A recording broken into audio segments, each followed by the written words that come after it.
안녕하세요. 오늘도 사연 살롱을 찾아주셔서 감사합니다. 무덥던 여름이 지난 지 얼마 되지 않은 것 같은데 가을을 느낄 새도 없이 추위가 찾아왔네요. 그리고 저는 매년 겨울이면 유쾌하지 않은 기억이 떠오르곤 하는데요. 그 기억의 주인공은 지금 연 끈타시피 해서 보지 않고 있는 손이 신우이였어요. 손이 신우는 저희 남편보다 8살이 많은 누나인데 어릴 때부터 그렇게 셈이 많고 시기 질투가 심해서 저희 남편이 좋은 걸 갖거나 칭찬받는 꼴을 못 봤대요.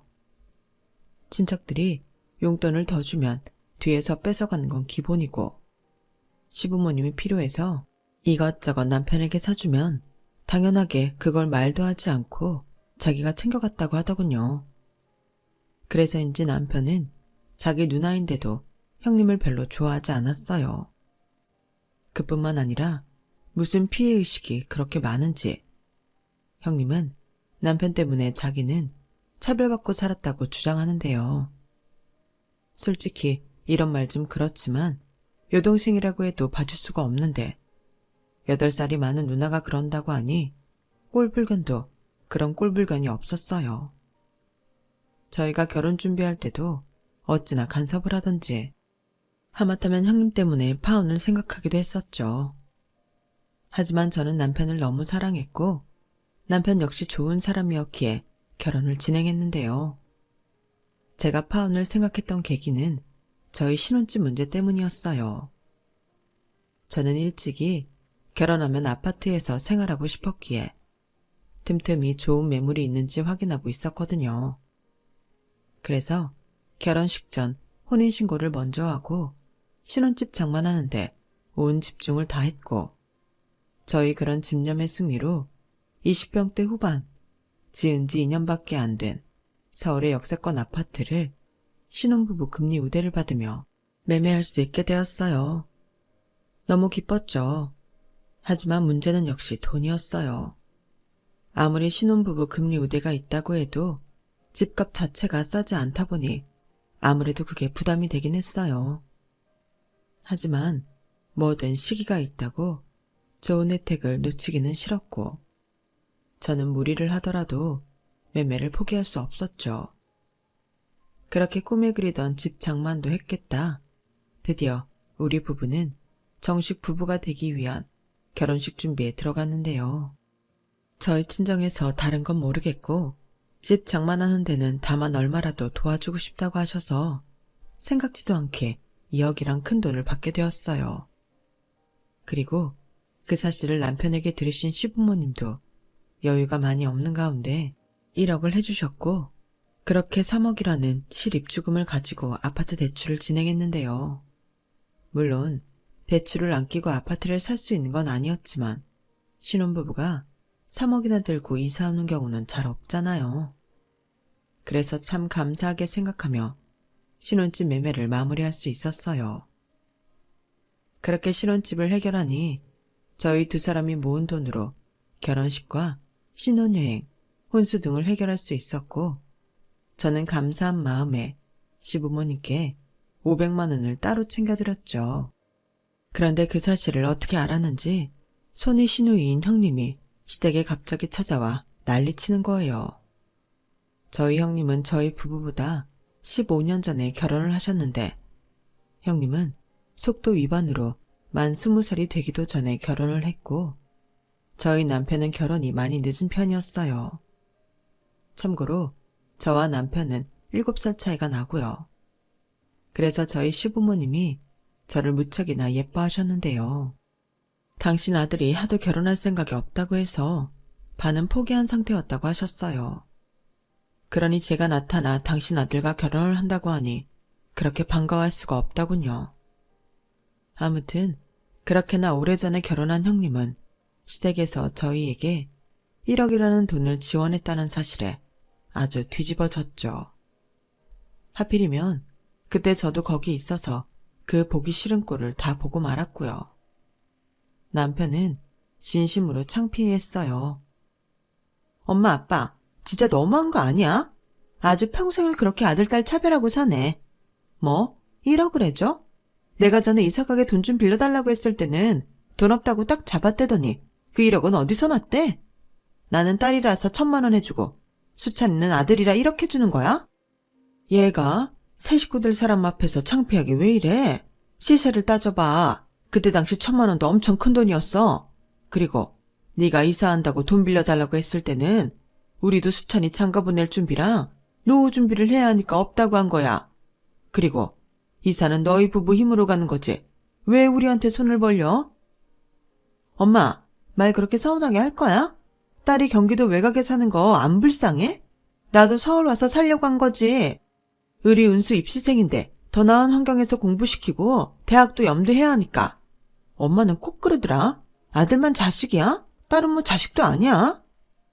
너 조용히 안 해? 네가 시집갈 때 1,000만 원 받아갔어도 그게 끝이 아니었잖아. 그래, 박서방 사고 쳤다고 5,000만 원 빌려가고 지도 회사 그만 다니고 가게 하고 싶다고 창업비로 8,000만 원 가져가고 그것뿐이야. 은수 학원비 없네. 은수 캠프 보내었는데 돈이 없냐면서 뜯어간 돈들은 다 뭐야? 따지고 보면 네가 더 많이 가져갔어. 안 그래? 너도 양심이 있어라. 아빠는 왜 맨날 나한테만 그래? 내가 오죽하면 그러냐고. 솔직히 수찬이는 지가 잘 벌잖아.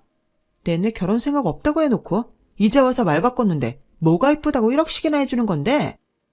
누나, 진짜 사람 쪽팔리게 계속 이럴 거야? 누나는 왜 맨날 부모님한테 돈 타령만 하는 건데? 그 나이 먹고 그렇게 살면 안 창피하냐고. 누나가 그러는데 은수가 뭘 배우겠어? 은수가 커서 누나처럼 똑같이 굴면 좋아? 야, 너 말 다 했어? 어릴 때부터 엄마 아빠가 아들이라고 너 끼고 도니까 누나를 지 발밑으로 보지? 여기서 왜 내 딸 얘기가 나와? 내 딸은 야무져서 그럴 리가 없어. 지금 공부도 얼마나 잘하는데 알지도 못하면서. 아무튼 다만 나한테 5,000만 원이라도 해줘. 안 그러면 나 이 결혼 못하게 깽판 칠 거야. 저는 나이 먹을 대로 먹고 부모님이 돈 안 주면 동생 결혼 못하게 깽판을 치겠다는 형님을 보고 그야말로 넋이 나갔다 들어왔어요. 시댁 식구들 모두 좋은데 아주 치명적인 구멍이 저기 있더라고요. 하지만 형님의 말은 따지고 보면 소용이 없었어요. 저희는 결혼식만 올리지 않았을 뿐 이미 법적으로는 부부였고 이미 시부모님께 돈도 다 받아서 형님의 발악은 형님이 생각하는 것처럼 큰 위협이 되지 않았죠.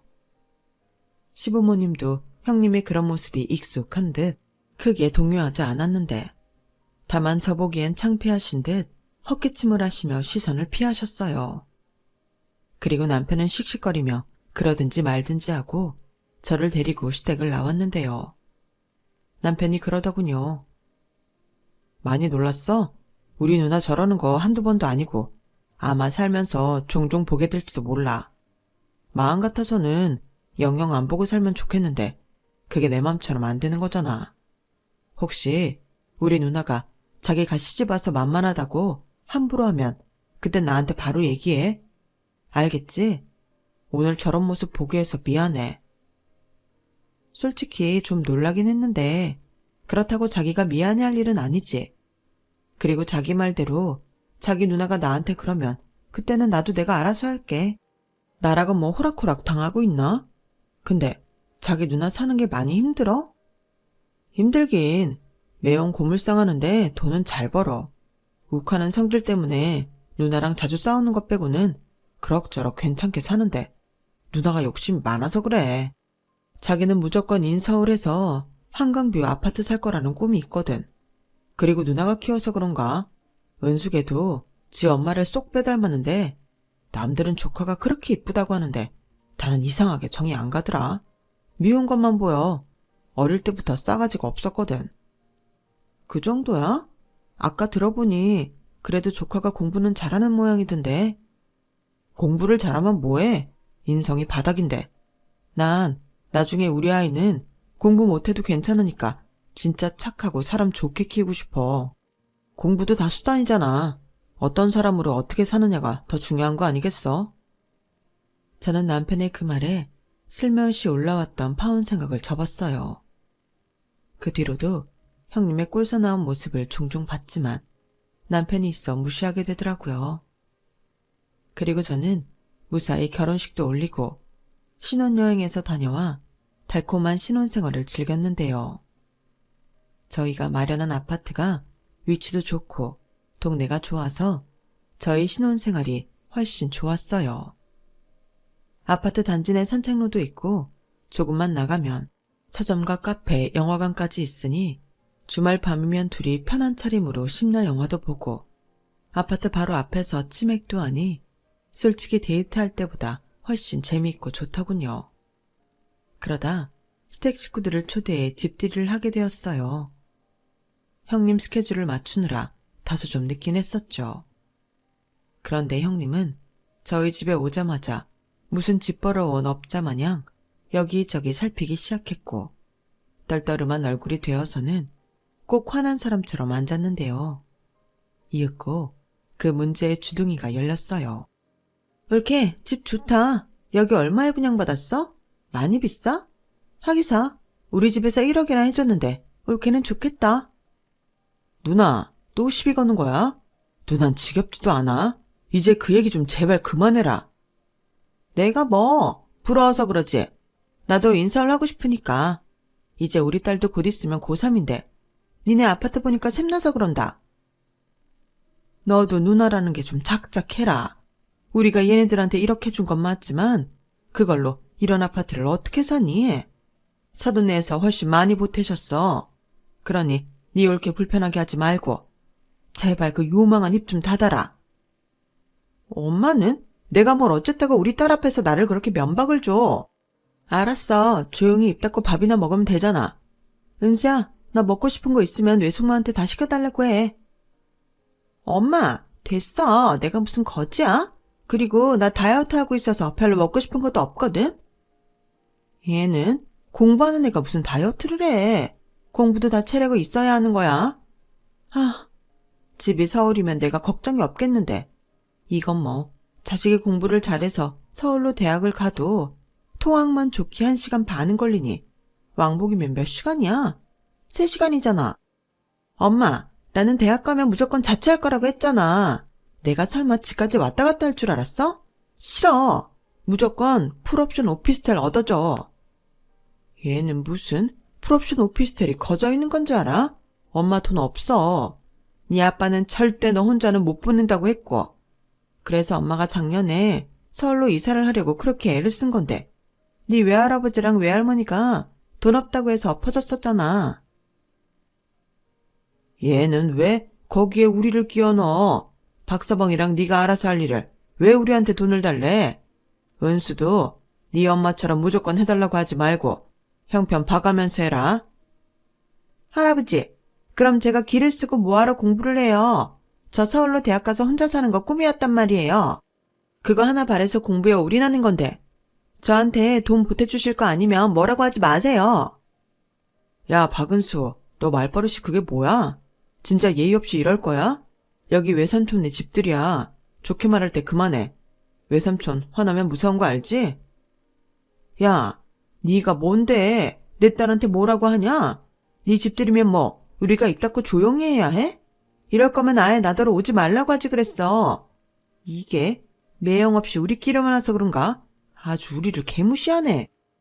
형님 진정하세요. 이 사람은 부모님 계시는 자리니까 그런 거죠. 오늘은 좋은 마음으로 맛있게 드시고 식구들이랑 오랜만에 수다 떨다 가세요. 저희 그러려고 모인 거잖아요.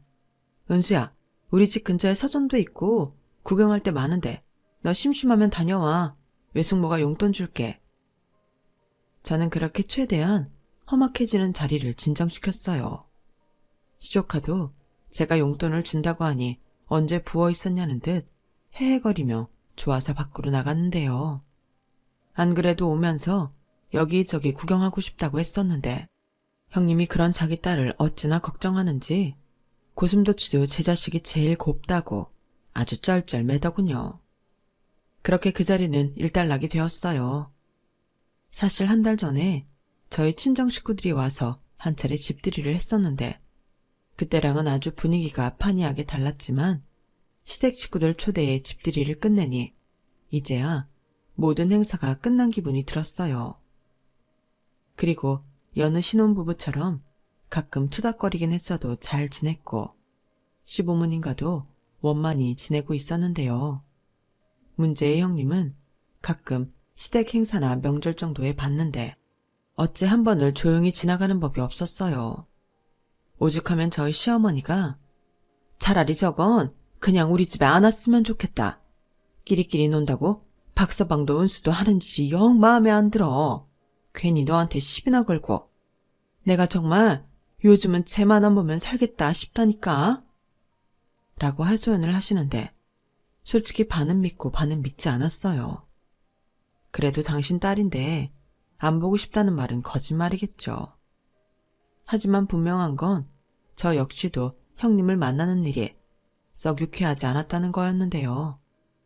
참 아이러니하게도 형님은 아니었나 봐요.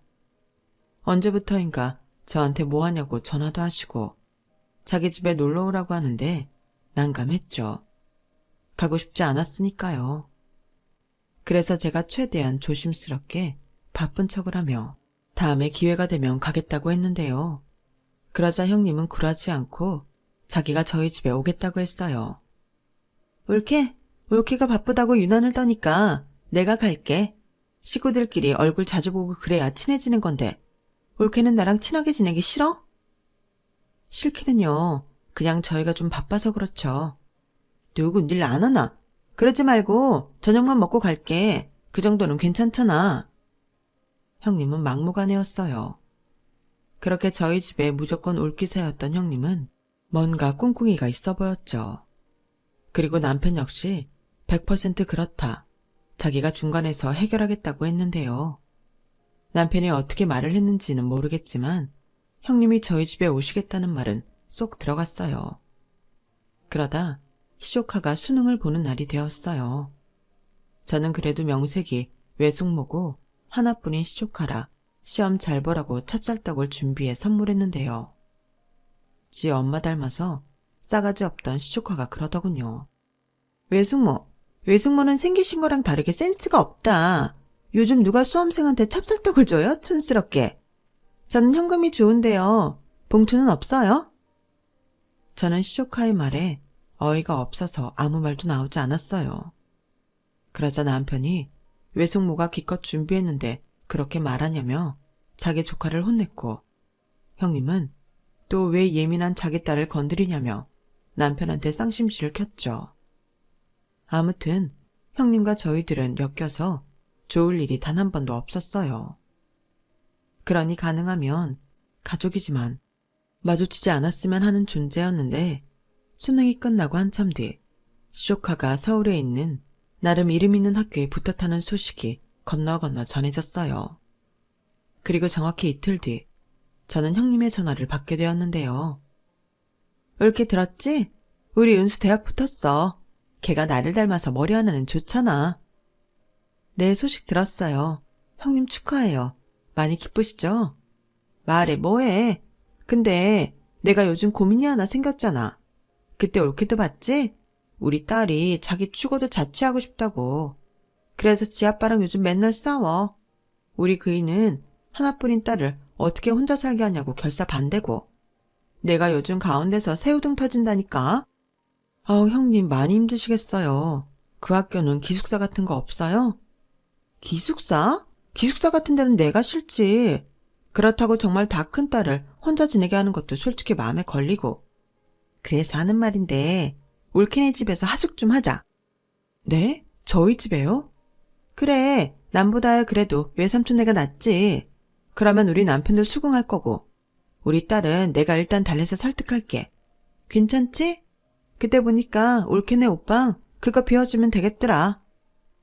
형님, 아무리 그래도 이러시면 안 되죠. 어떻게 저한테 다 큰 조카를 맡으라고 그러세요? 그리고 저희 아직 신혼인데요. 왜?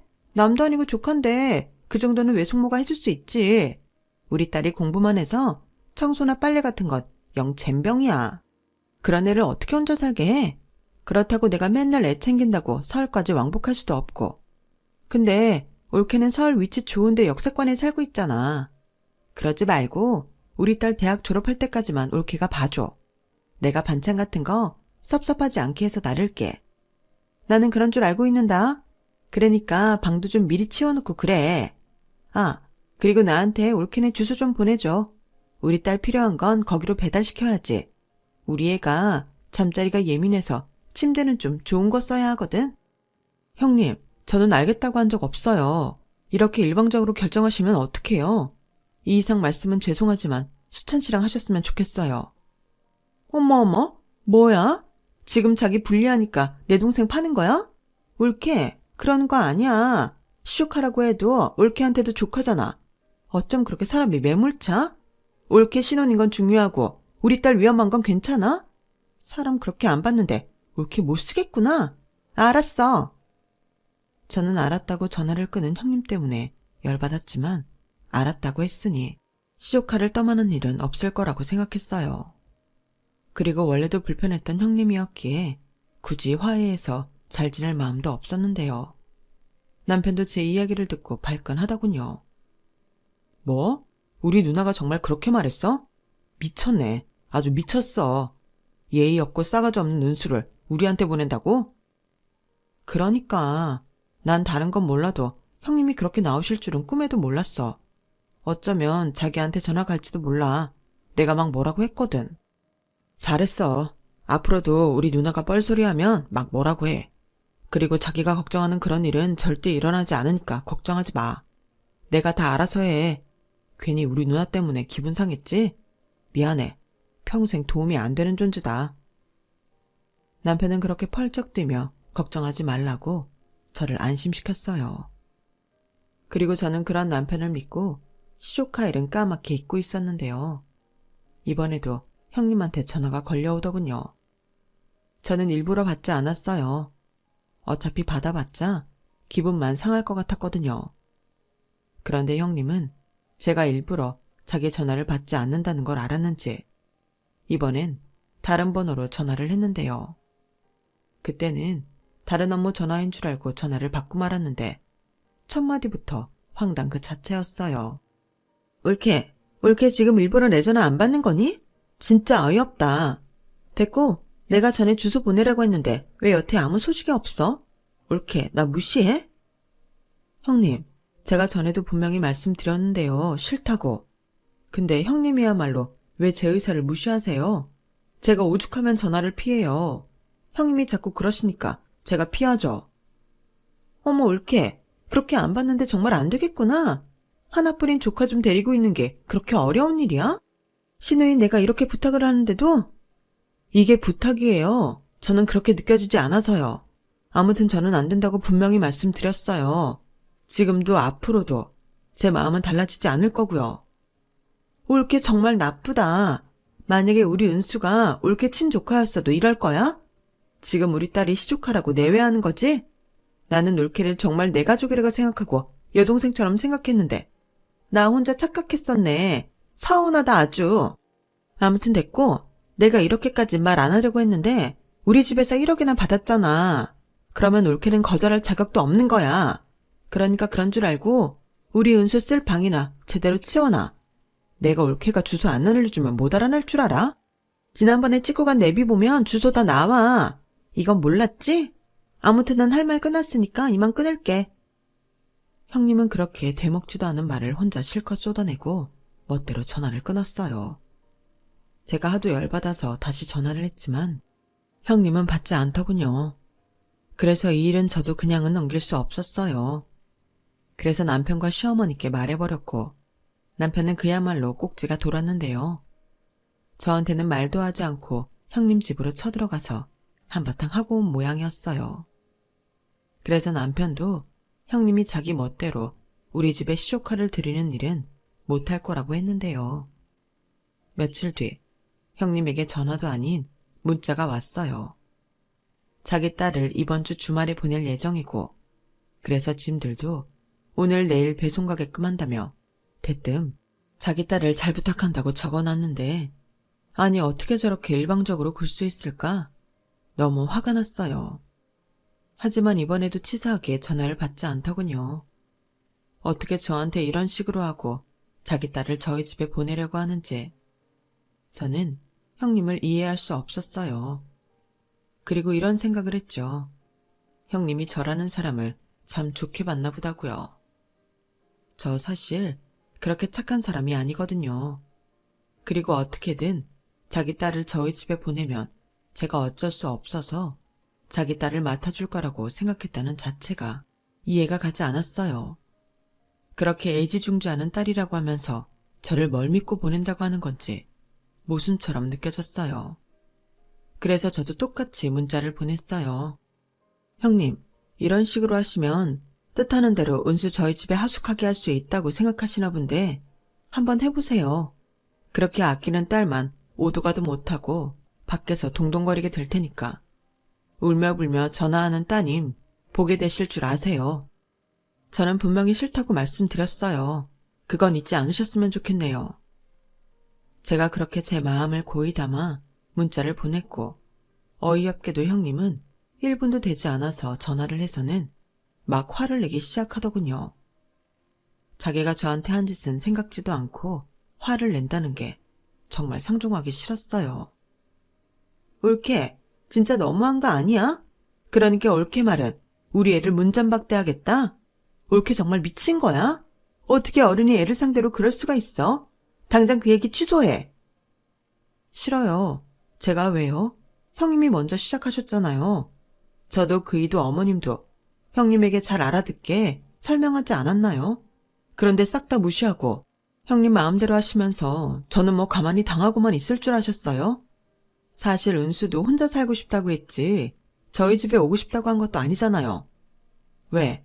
저희 집에 보내시면 돈 한 푼 안 쓰고 공짜로 해결하실 수 있다고 생각하셨어요? 지금 보니까 옳게 내가 우리 딸 보내고 한 푼도 안 줄까봐 그러는 거구나? 그럼 진작에 돈을 달라고 말을 하지. 좋아. 내가 그래도 우리 딸 맡아주는 거니까 매달 5만 원은 보낼게. 우리 애 밥도 잘 안 먹고 거의 잠만 자다시피 할 텐데 5만 원이면 충분하지. 뭐라고요? 5만 원이요? 지금 누구 놀려요? 형님이 전에 그랬잖아요. 은수 혼자 할 줄 아는 거 하나도 없다고. 그럼 그거 제가 다 해야 하는데 고작 5만 원이요? 서울에 누가 그 돈 받고 하숙을 쳐요. 어머 옳게 정말 이렇게 야박하게 굴래? 우리 애가 남이야? 조카한테 뭘 그렇게 더 받겠다고 난리야. 아직 애도 없으니까 설렁설렁 좀 해줄 수 있는 거지. 알았어. 그럼 10만 원. 나도 그 이상은 안 돼. 가족이잖아. 가족 같은 소리 하시네요. 저는 제 친정 식구라도 이런 식이면 연 끊고 말아요. 무슨 가족이 뭐든 되는 프리패스권인 줄 아세요? 저는 형님이 10만 원이 아닌 100만 원씩 준다고 해도 은수 데리고 있을 생각 없어요. 저 바쁘니까 이만 끊을게요. 저는 어차피 계속 도돌이표가 될 것을 알기에 서둘러 전화를 끊었어요. 그리고 행여 정말로 형님이 시조카만 덜렁 저희 집에 보내면 야박하다고 하실 수도 있지만 절대 문도 안 열어줄 생각이었는데요. 그렇게 하루 종일 기분 나쁜 채로 근무를 마치고 집에 돌아가니 형님에게 문자가 또 와 있더군요. 자기 퇴근하고 단판 지으러 저희 집에 온다고요. 그래서 저도 오시라고 했어요. 그리고 남편한테도 형님 오실 거니까 알고 있으라고 일러뒀는데요. 7시가 좀 넘으니 형님이 씩씩거리며 저희 집 현관문을 쿵쿵쿵 하며 신경질적으로 두드리시는데 그것부터 마음에 안 들었어요. 버젓한 초인종이 있는데 굳이 그렇게 현관문을 두드리는 심보는 뭔지. 그래서 저도 신경질적으로 현관문을 열었어요. 그러자 형님은 저를 보자마자 삿대질을 하며 이러더군요. 야, 너 지금 서울 아파트 산다고 나한테 유세 떠냐? 너 내 얼굴 보고 아까 전화로 한 거 다시 말해봐. 지금 저한테 야라고 하셨어요? 그래, 왜? 내가 나이도 어린 너한테 야라고 못하냐? 나는 나이도 나이지만 신분도 너보다 위야. 신분 같은 소리 하네. 신우가 무슨 벼슬이라도 돼요? 나이를 먹었으면 나이값을 해야죠. 이게 무슨 경우예요? 뭐? 네가 지금 나를 가르쳐? 너는 니네 친정에서 그렇게 하라고 가르치든? 어디 신우가 말하는데 바락바락 한마디를 앉아. 그리고 시조카를 문전박대하겠다고? 네가 그러고도 우리 집 식구가 어른이야? 누가 할 소리. 형님이야말로 이게 엄마로서, 어른으로서 할 말이랑 행동이세요? 뭐야? 야, 너 오늘 내 손에 머리털 다 뽑혀볼래? 형님은 제가 말로 되지 않을 것 같았는지 뿔랑 코뿔소 마냥 양팔을 걷기 시작했어요. 진짜 저랑 몸싸움이라도 하겠다는 듯이요. 그리고 남편이 보다 못해 나섰는데요. 사실 제가 현관문 열 때 제가 알아서 할 테니 가만히 있으라고 했거든요. 근데 자기도 도저히 참을 수 없었던 거죠. 누나 미쳤어? 지금 이게 뭐 하자는 짓이야. 싫다고. 나도 다 큰 은수랑 같이 지내는 거 불편하고 싫어. 싫다고 몇 번을 말해. 이것들이 쌍으로 진짜. 야, 내가 그냥 넘어가려니 배알이 꼬여서 그래. 너는 1억이나 받아서 이런 아파트 사는데 나는 아니잖아. 나는 고작 1,000만 원 받았다고. 무려 9천이나 차이가 나는데 너 같으면 배알이 안 꼬이고 배겨? 누나, 좀. 지난번에도 그 얘기는 지겹게 했잖아. 누나는 왜 누나 듣고 싶은 것만 들어? 누나가 엄마 아빠한테 뜯어간 돈이 1억보다 많다고. 그럼 나도 이런 거 저런 거 다 따져볼까? 누나 진짜 왜 그러냐? 몰라. 난 내가 못 받은 9천만 원어치 니들한테 뽕 뽑아야겠어. 그러니까 군말하지 말고 의리운수 대학 졸업할 때까지 맡아. 싫으면 네가 엄마 아빠한테 가서 누나 9천만 원 주라고 해. 그럼 내가 그때는 내 딸 니네 집에 안 보낼게. 누나 진짜 제정신 아니구나. 그 나이를 먹었으면 부모님을 도와드릴 생각을 해야지. 어떡하든 돈 뜯어낼 궁리를 해? 매형은 도대체 왜 가만히 있어? 처가 돈 바랄 만큼 그렇게 무능해? 뭐야? 너 말 다 했어? 우리 은수가 그래도 너한테는 친조카인데 너야말로 네 처가 저러면 뭐라고 해야지. 너도 참 인간답지 못하다. 그리고도 네가 내 동생이고 우리 딸 외삼촌이니? 나도 할 수만 있다면 누나 동생도 하기 싫고 은수 외삼촌도 하기 싫어. 누나가 이러니까 난 은수한테 정도 안 가더라. 왜 그렇게 사냐? 그러니까 은수가 누나 보고 똑같이 하는 거잖아. 우리 딸이 뭐 예쁘고 공부 잘하고 잘만 컸구만. 싸가지가 없잖아. 위아래도 모르고 저밖에 모르고. 누나는 자식 그렇게 키우면 쪽팔리지 않아? 공부 아무리 잘하면 뭐해. 내가 볼 때 누나도 은수한테 효도받기는 글렀어. 야! 형님은 남편의 말에 결국 폭발하고 말았어요. 그리고 남편한테 달려들기 시작했는데 아무리 그래도 남자인 남편한테 힘으로 될 리가 없었죠. 그러니 더 화가 나서는 발악을 하는데 그 꼴을 보니 저도 가만히 있을 수가 없었어요. 단판을 지어야 한다고 생각했죠. 형님, 계속 이러시면 저 경찰에 신고할 거예요. 왜 이렇게 막무가내세요? 말로 하세요. 야, 너 지금 나 놀려? 니들이 돌아가면서 사람 염장을 지르는데 나더러 말로 하라고? 그러게, 네가 순순하게 우리 딸 맡아준다고 했으면 이런 일도 없잖아. 그리고 이 집도 그래. 우리 부모님 돈 들어갔으면 내 돈 들어간 거랑 뭐가 달라? 그래서 우리 부모님이 사준 집에 내 딸 좀 살게 하겠다는데 네가 뭐라고 나대? 지금 나더러 나댄다고 했냐? 너 말 똑바로 안 해? 이게 나이 많고 형님이라고 존칭 써주니까 지가 진짜 뭐라도 되는 줄 아나. 나야말로 치사해서 이런 말은 안 하려고 했는데 니네 부모님 돈보다 우리 부모님 돈이 더 많이 들어갔어. 무려 1억이나 더 많다고. 그런데 이 집에 네 딸을 살게 해? 누구 맘대로. 우리 부모님이 그렇게 하래? 뭐? 이게 미쳤나? 왜 이래? 왜? 너만 지랄할 수 있다고 생각했어? 나도 꼭지 돌면 너보다 더하면 더했지 덜하지 않아. 그리고 시자 달린 가족이라고 참고 참았더니 너 정말 나랑 끝장 볼래? 이참에 니네 부모 우리 부모 다 불러서 단판 짓자. 이 집에 네 딸을 살게 할 수 있는지 없는지. 옳게. 수찬이 너 뭐해? 네 와이프 저런 애 가만히 둘 거야? 가만히 둘 거야. 우리 소정이 한번 폭발하면 아무도 못 말려. 그러게. 소정이가 참고 있는데 왜 계속 건드렸어? 난 말릴 생각 없으니까 잘해봐. 들었지? 네 동생도 오죽하면 저러겠냐. 인간아, 제발 철 좀 들어라. 그 나이 먹고 쪽팔리지도 않냐?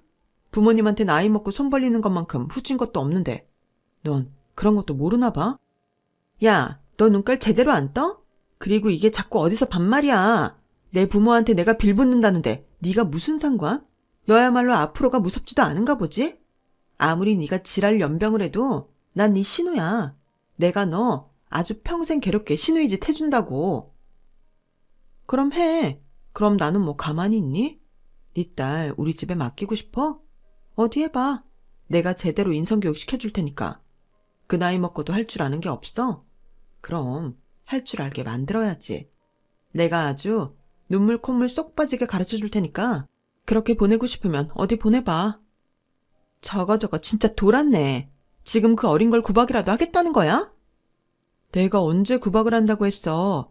잘 가르치겠다고 했지. 네 딸은 벌써부터 글러먹어서 초장에 잡아야겠더라. 아, 그리고 하숙비로 얼마 준다고 했지? 5만 원? 10만 원? 그럼 나는 누구 계산법대로 못 받은 돈만큼 마음 편하게 족 하나 부려먹고 살아야겠네. 너 정말? 왜? 이제 할 말이 없어? 기세 좋게 여기까지 온 사람은 어디 갔나? 저게 정말? 보내라고. 그렇게 보내고 싶다고 이 난리를 쳤으니 보내. 내가 아주 매일 지옥을 맛보게 해줄게. 이번 주에 보낸다고? 준비하고 있으면 돼? 아, 예민해서 침대에서 자야 한다고? 됐어. 난 무조건 바닥에서 재울 거야. 자신 있으면 한번 보내봐. 저는 제가 생각해도 그때는 제정신이 아니어서 입에 독을 품고 말을 했던 것 같아요. 이렇게 된 거 아무리 시댁 식구라도 끝장을 봐야 한다고 생각했거든요. 그리고 제가 그렇게 이성을 놓은 듯 무서운 소리를 하니 형님은 그제야 한마디도 못하고 어버버 하셨는데 남편 말에 의하면 그때 제가 정말 눈이 돌아있는 사람처럼 보였다고 하더군요. 아무튼 형님은 그렇게 제 기세에 눌려 씩씩거리기만 할 뿐 아무 말도 못했어요. 당연하죠. 자기 마음대로 딸을 보냈다가는 무슨 일이 벌어질지 모르고 그렇다고 이제 와서 꼬랑지를 내리기엔 꼴에 자존심이 상했을 테니까요. 하지만 한번 이빨을 보였으면 그 이빨을 몽땅 뽑아버려야 다음에 그러지 않을 거라고 생각한 저는 더욱 형님을 다그쳤어요. 시조카 언제 보내실 거냐고요. 그러자 형님은 씩씩거리면서 안 보내. 너 같은 또라이한테 귀한 내 딸을 어떻게 맡겨? 됐어. 그리고 너 오늘 일 나 절대 잊지 않을 거야. 두고 봐. 내가 진짜 다음엔 제대로 복수한다. 라고 말하고 도망치듯 나갔는데 그 내빼는 모습이 참 볼만했죠. 그리고 그 다음부터는 형님이 조금만 이상한 낌새를 보이면 저는 바로 지랄 버튼을 가동했어요. 그게 시부모님을 향한 불만이든 뭐든 상관하지 않고 집안 분위기를 흐려놓으면 눈에 쌍심지를 켰는데 그러자 신우가 그러더군요. 내가 정말 저거 하나 때문에 제 명에 못 살지. 아주 며느리 주제에 지가 상전이야. 야, 똥이 더러워서 피하지 무서워서 피하냐? 내가 너 보기 싫어서라도 친정에 연 끊고 산다. 엄마 아빠 나중에 후회하지 마. 이제 딸 없다고 생각하고 살라고. 그래 알았다. 우리는 잘 살 테니 너도 잘 살아. 엄마! 왜? 네가 먼저 딸 없다고 생각하라며. 내가 너 키우면서 가장 고마운 말이다. 아 정말 알았어. 나 같은 자식은 사라져 줄게. 형님은 그렇게 잔뜩 뿔이 나서는 시댁을 박차고 나갔어요. 그리고 강수를 둔다고 핸드폰 번호도 바꿔버렸는데 얼마나 시달리셨으면 시부모님이 이제야 마음이 놓인다며 좋아하시더군요. 남편도 마찬가지였어요. 그러면서 저한테 행여 형님이 또 먼저 연락하거나 나타나면 지금처럼 하라고 신신당부를 하셨는데 참 웃기도 민망한 그런 상황이었죠.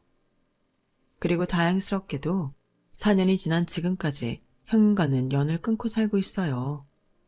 가끔 모르는 번호가 뜨면 긴장하곤 하는데 뭐 나타나면 나타나는 거죠. 저는 진짜 이제 참을 생각이 1도 없거든요. 그리고 남편과 시부모님에게도 드디어 그토록 바라던 마음의 편안이 찾아왔는데요. 마음이 편해져서일까요? 저는 얼마 후 임신을 하게 되었고 지금 저희 딸은 3살이 되었어요. 이젠 제법 말을 하는데 꼭 인형이 살아서 움직이는 것처럼 너무 사랑스러워요. 그러니 시댁에 가서도 친정에 가서도 저희 부부는 늘 뒷전에 저희 아이만 어와둥둥 내 사랑이 따로 없는데 그게 참 이상하게도 서운하지가 않더군요. 그래서 저희 부부는 저희 딸이 복덩이라고 생각해요. 시부모님 입장에서는 그래도 형님이 친딸인데 내색하지 않아도 마음이 복잡하실 거잖아요. 그런데 저희 딸이 태어나 그 자리를 채워주니 저희 입장에서는 고마울 수밖에 없죠. 그리고 사랑을 많이 받아서인지 저희 딸은 친가 외가 가리지 않고 할머니 할아버지 만나러 가는 걸 세상에서 제일 좋아하는데요. 저도 그렇고 남편도 그렇고 우리 부모님한테 저런 얼굴이 있었나? 새삼 놀라곤 합니다. 그래서 남편과 저는 이런 약속을 했어요. 앞으로는 저희 부부도 저희 딸처럼 양가 부모님께 잘하는 예쁜 자식이 되어서 저희 딸이 커도 저런 미소를 계속 지으실 수 있도록 하자고요. 앞으로의 인생은 그런 목표를 두고 살아도 의미가 있을 듯 싶어요. 부모님은 그 어떤 것을 대신할 수 없는 아주 소중한 존재니까요. 그리고 이런 말은 좀 속보일 수도 있는데 형님을 안 보고 살아서 저는 너무 좋습니다.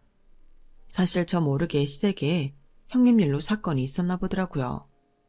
형님이 기어코 대출을 받아 인서울 아파트 이사를 시도하다 대출 이자를 감당하지 못해서 시부모님께 자기 발로 찾아가 빌었다고 했는데 알고 보니 형님네 사업도 잘 안 돼요. 애초에 감당할 수 있는 능력이 안 되었던 것 같아요. 개벌은 남 못 준다고 사고치면 부모님이 또 해결해 줄 줄 알았겠죠. 하지만 시부모님은 더는 호락호락하지 않았어요. 집이 경매로 넘어가건 신경 쓰지 않겠다며 단호하게 하셨다고 하더라고요. 물론 그 일로 형님이 또 쌩 난리를 쳤다고 했는데 시부모님이 눈 하나 깜짝하지 않으셨다고 했어요. 오히려 이젠 2번 다시 돈 얘기로 찾아오지 말라고 물바가지를 끼얹어 보냈다고 했는데 결국 집도 잃고 오도가도 못하는 신세에 공부 잘하던 시조카까지 대학 등록금이 없어서 휴학을 시키는 꼴이 되고 말았다나요. 남편은 그 일이 모두 끝난 뒤 저에게 그런 일이 있었다고 태연하게 말했어요. 그리고 그때 저는 결심했죠. 제가 비록 딸이 될 수는 없는 며느리지만 못난 형님의 자리를 거뜬히 채울 수 있는 그런 딸 같은 며느리가 돼야겠다고요. 물론 쉬운 일은 아니지만 언제나 저를 먼저 배려해 주시고 위해 주시는 시부모님께 계속 노력하며 살고 싶은 마음입니다. 형님도 언젠가는 정신 차리는 날이 오겠죠. 그러거나 말거나 저는 앞으로도 가능한 계속 보지 않길 바랄 뿐입니다. 제가 너무 뒤끝 있나요? 그래도 어쩔 수 없어요. 형님은 제가 본 사람 중에 제일 이상한 사람이거든요. 한마디로 결 자체가 다른 사람이죠. 그런 사람은 안 만나고 안 부딪히는 게 상책 아닌가요? 다만 아직 앞날이 창창한 시조카는 이번 기회에 정신 좀 차렸으면 좋겠네요. 제 사연은 여기까지예요. 여러분은 제 이야기 어떻게 들으셨나요?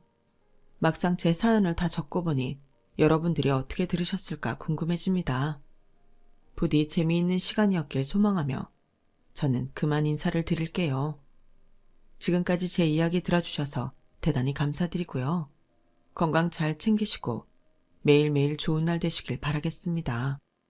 여러분, 사연 댓글에 응원과 현명한 조언 부탁드려요. 좋아요와 구독은 저에게 큰 힘이 됩니다. 오늘도 좋은 일 가득하세요.